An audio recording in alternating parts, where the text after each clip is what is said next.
KTN, Nairobi. Thanks, Antomwa. Shifting focus, after months of consultations and negotiations, Kenya and the United States have officially signed a 5-year strategic objective grant agreement that formally paves the way for the implementation of the two governments' health cooperation framework, expected to mobilize at least 207 billion shillings to advance Kenya's universal health coverage agenda. It is now official that all the US funds would flow through the national treasury, unlike before, when PEPFAR funds would bypass the central government coffers. But as Gloria Milimu now details, experts now warn the move has ramifications that contradict the very purpose it was meant to serve, streamlining accountability structures. Take a look. Months of meetings between the United States government officials and their Kenyan counterparts regarding US President Donald Trump's strategy around global health officially culminated into the signing of the Strategic Objective Grant Agreement that now sets the pace for the implementation of the Kenya-US Health Cooperation Framework. Unlike before, when US funds for various development initiatives will bypass the central government coffers, the new health framework that takes a government-to-government cooperation approach will now flow through the national treasury. From the national treasury, all the disbursements goes to MOH, to the SAGAs, to the county governments.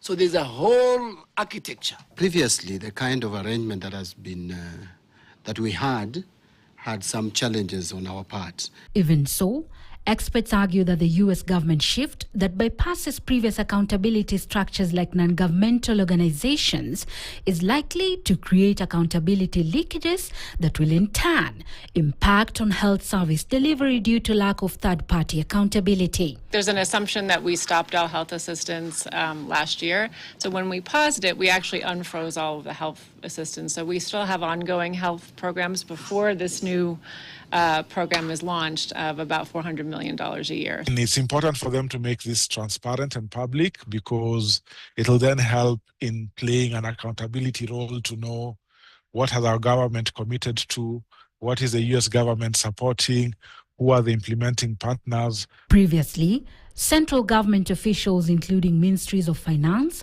had little to do with planning and operations related to US-supported health work. Kenya, whose Transparency International Corruption Perception Index continues to draw concern, will now see its leaders control at least 207 billion shillings that US President Donald Trump's administration has allocated to support the country's health agenda and advance its transition towards a resilient, self-sustaining healthcare system for the next 5 years. Concerns regarding how the government plans to address corruption and prevent diversion of these resources continue to linger, and now stakeholders in the health sector maintain that leaders must be held personally responsible for any shilling that will be unaccounted for in the new co-financing framework. The accountability and transparency around this funding will be guaranteed. We are actually carrying out a number of reforms in terms of accounting for donor or development partner funding. We are yet to see what are the accountability frameworks that will be put into place to be able to hold the players accountable, not only say on the usage of the funds, but from a point of view on what has been committed in terms of delivery of services, the type of services, and whether actually those services get to the people who are supposed to get it. US began bilateral health negotiations with at least 16 African countries, engaging directly with countries as opposed to through implementing partners.